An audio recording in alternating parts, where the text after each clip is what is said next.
Sveicināts Saldū!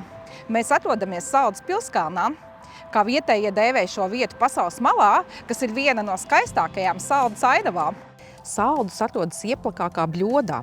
Pavasarī kūstošais sniegs, pārējās sezonās lietus ūdens plūst lejup uz pilsētu, kas ir zemāk par apkārtējo teritoriju. Mēs piedzīvojam gan sausuma periodus, gan plūdus. Caur pilsētu plūst Cieceres upe, kas ir galvenais pilsētas ūdens noteces punkts. Lai meklētu gudrus risinājumus ūdens atkārtotai izmantošanai, risinātu plūdu problēmas un pielāgotos klimata pārmaiņām, Saldus kopā ar Kurzemes plānošanas reģionu piedalās Baltijas jūras reģiona programmas projektā Waterman.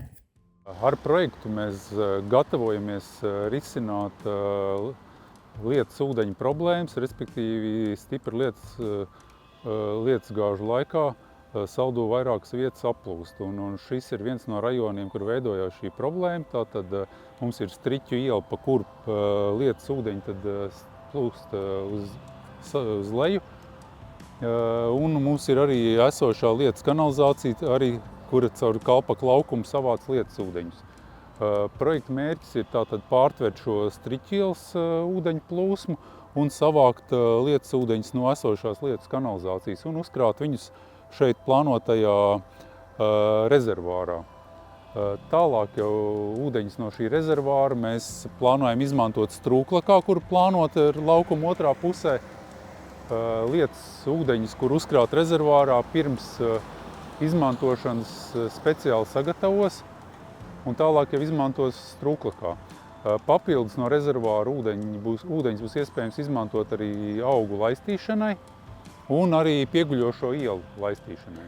Ūdens, ko mēs uzkrājam, lietus laikā nenonāks tālāk zemākajās vietās un varbūt tik strauji nenonāks upē, un tādā veidā mēs mazināsim arī teritoriju aplūšanu un plūdes varbūt kaut kur citās vietās zemākajās.